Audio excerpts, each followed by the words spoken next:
morning, everybody. It is day 5 here at Nasrec Conference Center in the south of Johannesburg. It is the final day of the ANC National Conference.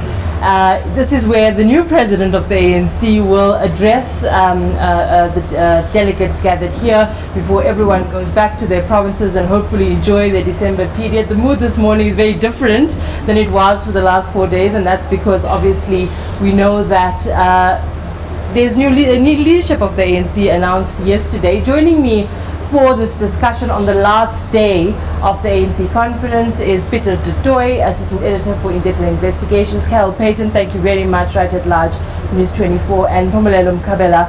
My name is Konita Hunter. We will be in your company for the next 30 minutes, unpacking the last 5 days, as it were, and what it means for you watching at home. So let's start with Pumi. Everything was about the leadership race up until this point. Yeah. Today there's an effort to sort of bring everything together and finalize ANC resolutions. Are we going to see anything earth-shattering today? Let's start there. I doubt whether there will be anything earth-shattering because, first of all, most of the policies were discussed during the policy conference, middle of the year. The people that thought that they could come here and change those decisions of that policy conference, which this conference, elective conference, is supposed to confirm, didn't make it. So they lost during the leadership race. So I expect that most of those policies discussed in the policy conference are likely to prevail here in the final discussions and when the resolutions are adopted. The second point I think to make about this conference as we wrap up is that there was not really much policy discussion. And I think the fact that the ANC took a decision long time ago to have a separate policy conference has been helpful. Imagine if there was never a separate policy discussion. The only policy discussion was going to happen at this conference. Chances are that there would have been no discussion at all in the ANC about policies. So I think what we should expect today is largely an endorsement of the positions that were adopted in the policy conference, maybe with some minor refinements, because things have happened since then. For example, stage 6 seems to be semi-permanent right now, if not stage 5 of load shedding. And we know that for the controversial SAA deal with the Takatso consortium has been hanging on a balance for a while. And since then, there had been some court processes to try to review it, and once again it puts on the spotlight what the ANC policies are on the governance of state-owned enterprises. SAA is just one example, ESCOM is just another example. So there's those kind of discussions that have to be firmed up to say where is the ANC going on these critical issues. All right. Yeah, absolutely. I think that for me, I'm not expecting much, but that will be the one issue to look for in the final resolution. What do they say about state-owned enterprises and the future? So at the policy conference, the feeling of the policy conference was that the Department of Public Enterprises should be scrapped, and that the ESCOM particularly should be sent to its line department, which is mineral resources and energy. And but when the report emerged after the policy conference, that was completely absent. So that hasn't. It's going to be interesting to see the extent to which delegates have had the time or inclination to fight that battle again. And I suspect, they won't have had the energy to thrash that out. So. But let's see. It's the one surprise or lack of surprise. President du Toit, President Cyril Ramaphosa's allies yesterday were obviously very jubilant, but the one thread in what they were saying to us as journalists here at the conference is that the time for indecision is over. They said, we've given you this firm mandate, we've given you a team that you wanted, we've delivered for you, now deliver for us. What do you make of that sentiment? You're right. I mean, the message that I got yesterday and last night as well from people in his circles was that he needs to start acting now. You know, for 5 years he was very timid. He was reluctant to use political capital. He was reluctant to make enemies inside of the ANC in the national interest. And people are now saying it's time to get on with it. I'm concerned, though, Juanita, that 2 or 3 weeks ago, he was on the verge of resigning. You know, as far as we understand, he pretty much had resigned that afternoon, Thursday afternoon, in Upper Frenay in Seapoint. You know, a lot has changed. I mean, 3 weeks since then, a lot has happened around Pala Pala. The conference was a big win for him. It was very much as close to a landslide as you can get in our politics. So he has the mandate to do what needs to be done now. The diagnoses are clear as far as the organisation is concerned. The organisational report is quite scathing about where the ANC is, about how the ANC is viewed internally by ANC members, what the trajectory is heading towards the next election. And the diagnoses around our national issues are clear as well. We're sitting with a massive energy crisis. We're sitting with infrastructure that's collapsing. We're sitting with a tepid economy. We're sitting with many municipalities in the country that are near collapse as well. So we know exactly what the problems are. But what we do need is a head of state that shows urgency, shows creativity, and shows a boldness to do what needs to be done in the interests of all South Africans. The ANC, you know, we sit in this cocoon at Nasrec, you know, in this media pen that we've lived in for the last 4 or 5 days, and we get sucked into ANC politics and ANC ways of thinking, and you know, you sometimes hear ANC rhetoric as well. The country is much bigger than the ANC, and the president needs to recognize and realize that. If he has the ability, I think he's got the ability. If he's got the wherewithal and the urgency, you know, that's what I question. But it's important to now translate what happened here at Nasrec to what it means for the country. So let's talk about that deputy position. Paul Mashatile makes it. He is the ANC deputy president now. He was very clear in the run-up to this conference that whoever makes it as deputy president of the ANC must immediately go to the state, which means that he has ambitions to take up office in union buildings. How do you think Ramaphosa will manage a transition between Didi Mabuza and Paul Mashatile, and does it matter at all? It does matter. In any event, Paul didn't invent what he was saying. It has already been a practice in the ANC. We saw what happened in KwaZulu-Natal, for example, when the new provincial executive took over. It removed Sihle Zikalala, the premier, put its own premier there. It happened in Gauteng when Panyaza Lusufu became chairperson. Makura was gone. Panyaza became the premier.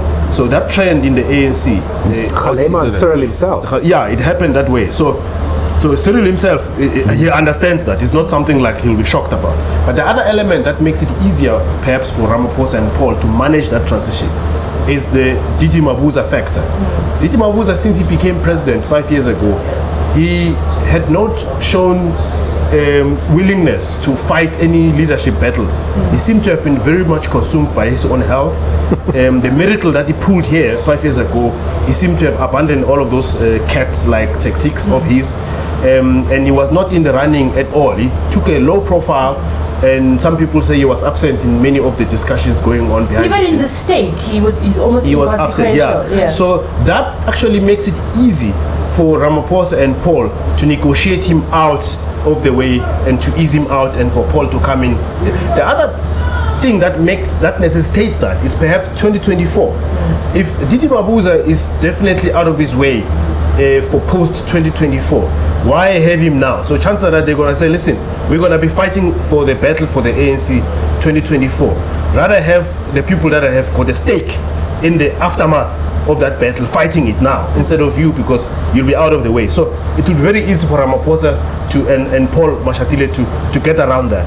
And I think it will be critical for Ramaphosa to actually begin have a proper constructive working relationship with Paul Mashatile for his own sake in running a stable government, and also for the sake of the country, because any friction between the two of them is going to be much more disastrous than a Zuma-Ramaphosa friction. Zuma, in a way, was already out of government. Yeah. Paul Mashatile is the guy who has a long-term future in government if the ANC keeps on winning elections. So chances are that if there's a friction between the two of them, members of the National Executive Committee are going to gravitate towards Paul, who is now the future, and Ramaphosa is slowly becoming the past. So that transition is critical. What's going to be interesting, though, is that, you know, Ramaphosa is still in his first term as head of state.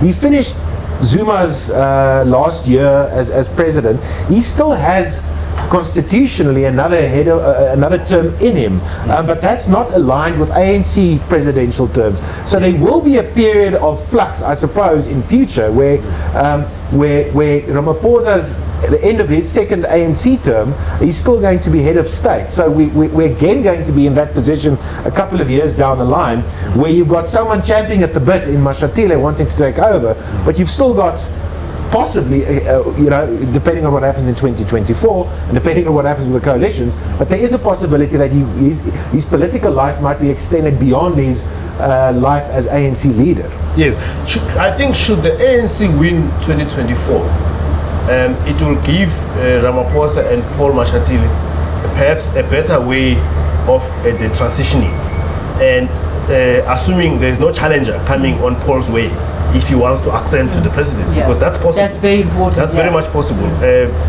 I've written about how the ANC is no longer the old larger-than-life leaders are now receding into the past. Ramaphosa being the last of them. Yes. Paul now being one of the new ordinary leaders. Yes, so yes. there is no guarantee that he can't be challenged by another ordinary leader, because he's not seen as extraordinary. So he's challengeable in practice, unlike your larger-than-life people like Cyril and others, and Zuma, who may be very difficult to challenge. Yeah.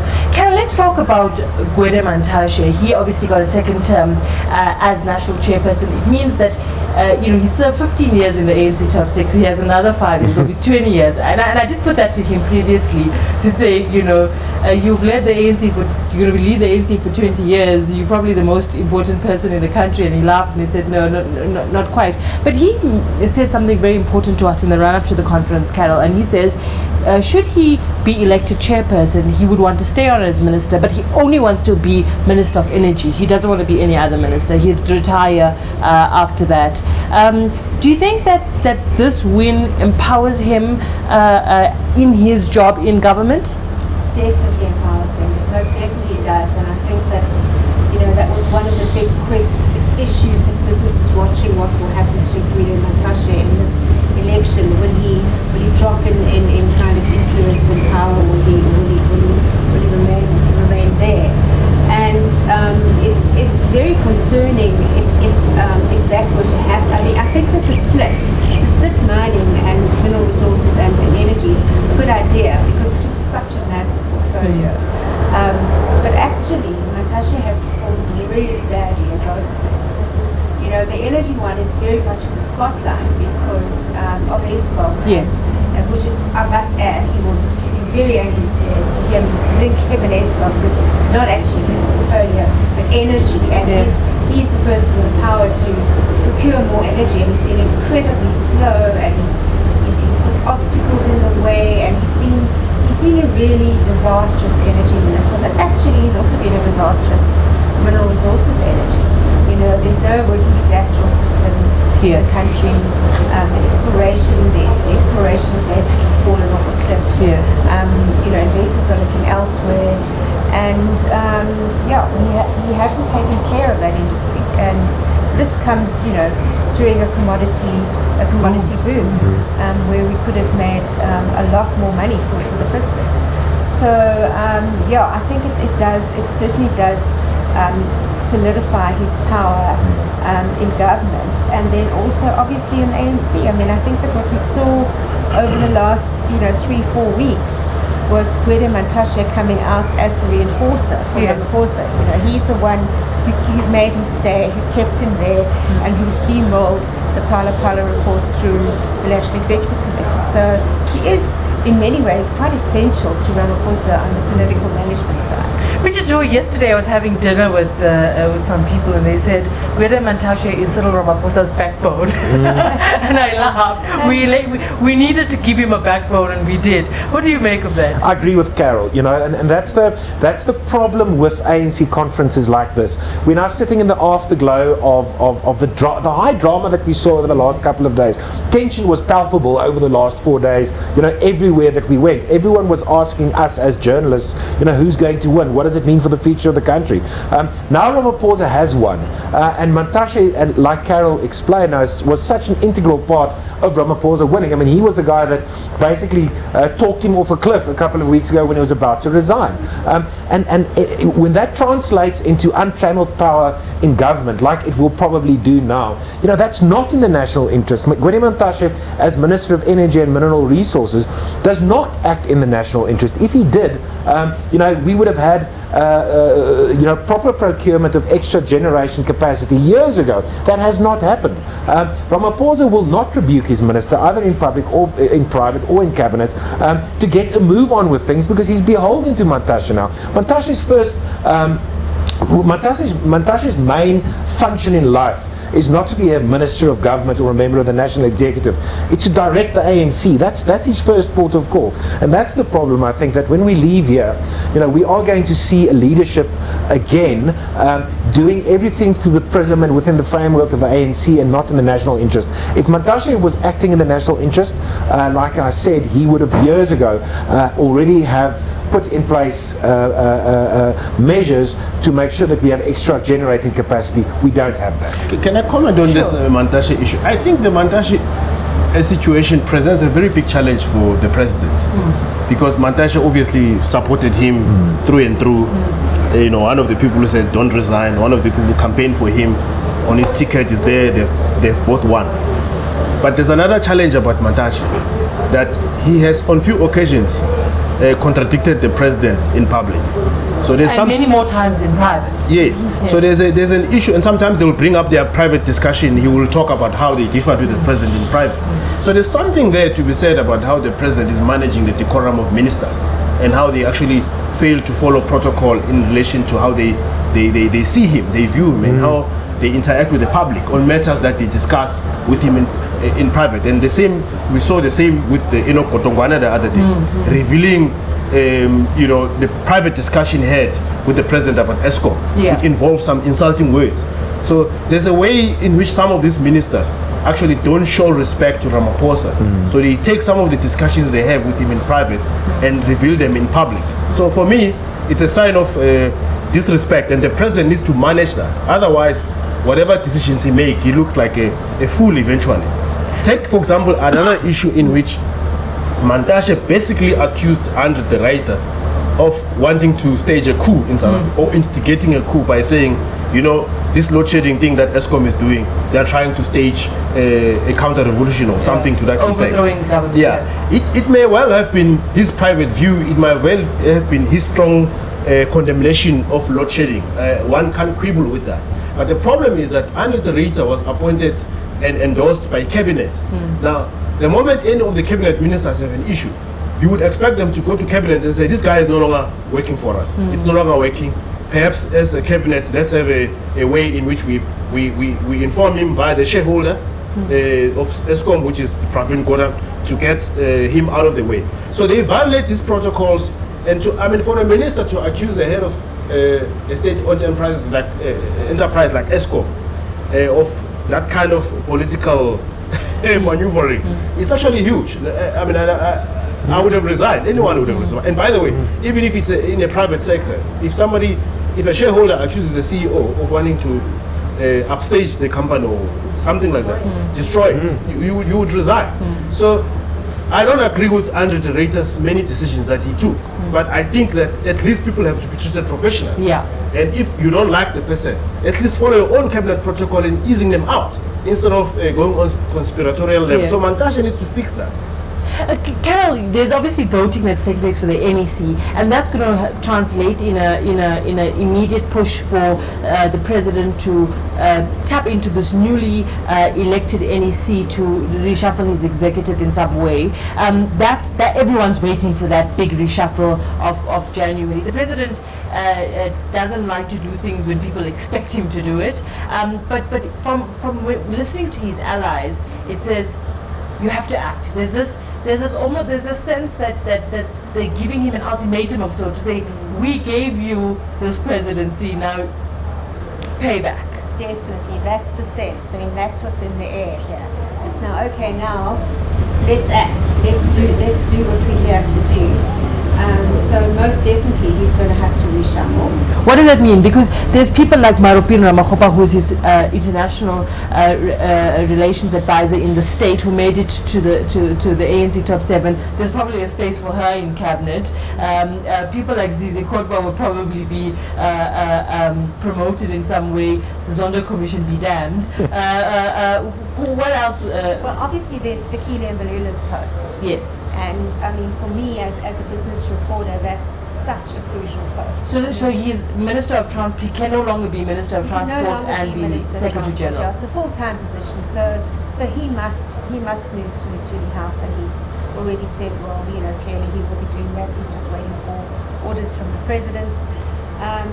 And so that's, for me, that's a really, really big one. I think in the past the transport portfolio has been, even in the old National Party government, the transport portfolio was always given to someone, not the brightest and best would get the transport portfolio.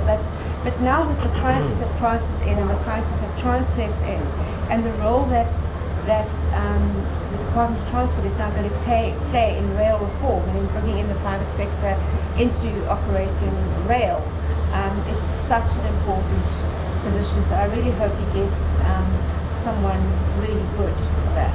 President Tutori, after the 2017 elective conference where Cyril Ramaphosa won 5 years ago, there was a very important State of the Nation address that came afterwards, the famous Tuma Mina's State of the Nation, where he spelled out his promises in 2018. This State of the Nation address that will come next in February is also important for the President to set the tone for his next 5 years as ANC president, but also in campaigning to be continuing being president of the country. What would you expect from the president going into that? So after he won in 2017 and he became ANC president, remember Jacob Zuma was still head of state, and his first big move that he made was that January, when he used his position as deputy president of the country and new leader of the party to replace the entire ESCOM board and install Jobo Mabuza, a new CEO, and that signaled intent. So you'd want him to signal intent with something over the next 30 days. I know we're going into a Christmas period, but I think early January he needs to show something. He needs to show his hand to reassure the public that this is not Cyril Ramaphosa of 3, 4, 5 weeks ago. That he has a plan, and I think the most likely thing that he will do is a cabinet reshuffle. Whether that will be before or after the State of the Nation address, I don't know yet, but there are a couple of vacancies, so he has room to maneuver. But I think it's important to show the public beyond the ANC that he will value meritocracy in cabinet, that he will appoint ministers who are capable to manage complicated portfolios in a professional manner to take the country forward. So that State of the Nation address is going to be important, because his team for the last 5 years also spoke about the long game, about what, first he wanted a mandate when Zuma left, then he wanted a mandate at the 2019 general election, then that fell away, then it was the build up for the last year pretty much to this leadership conference. So it feels like we've been in stasis for a very long period of time. We need to start seeing action now. I mean, the energy crisis is not going away, like Mpumi said. Carol spoke of railway and ports. I mean, that's a big problem for the economy. So there are, I want to say, low-hanging fruit, but low-hanging fruit that's probably gone off, that's falling off the tree, that we need to pick up. So he needs to get his team in place and needs to start doing stuff. I mean, this is not the time to rest on your laurels. So I'd expect him, even in the month before the State of the Nation address, to start doing things with visible, taking visible action. But yesterday there was an interesting mood after the announcement of the winners of this conference. There was a genuine sense of, we were outwitted by the ANC in KwaZulu-Natal and those supporting Zweli Mkhize. There wasn't so many, sour grapes, if you like, in ways that we've probably seen before. There was a palatable sense, and you can contradict me if you don't think that we ran a campaign, and we the better campaign won. Yeah. And so do you think we're going to see a manifestation of rebellion in the ANC and in Ramaphosa's executive? Or I think that this conference sort of seals that notion of internal rebellion. I suspect what will happen then from here on is not. Don't expect a rebellion from KZN or anything like that. So I a think retreat. there will be a new realignment of politics because people will be thinking, okay, Paul is the new guy. So any other future endeavor to take over the ANC from Ramaphosa will revolve around Paul or anyone else who might emerge to oppose Paul. So if Paul, for example, can extend a lift to KZN, he might be the guy who eventually gets KZN back on the, but if he leaves it, or if someone from KZN emerges, or with the support of KZN to contest Paul, that's another dynamic. So, in other words, the politics of Zuma consolidating KZN to pose any other person in the ANC has ended. So any other politics of KZN has to involve someone else other than Zuma, other than Mkhize. Mkhize's politics is over, Zuma's politics is over, so there has to be a new realignment of factions in the ANC. So the reason why you say you don't, you were saying it's a bit calmer after it's because people were trying their luck. I think they understood that the other factions were much stronger anyway. Yeah. So it was a question of let's try our best, and their best they did try, but unfortunately they didn't succeed. And I just want to add what Mpumi said. Look, guys, it's actually a massive moment. This, when you say that it's the end of the Mkhize style politics, it's the end of Zuma. I mean, they've been with us for years and years and years. I mean, Zuma became deputy president in 1999. You know, he was fired as deputy president in 2005, and ever since 2005 we've been covering and writing about this myriad internecine battles around Jacob Zuma every week in and week out, and it seems like it's now come to an end, which is a massive political moment. Also the end of NDZ as well. So I think KZN politics will now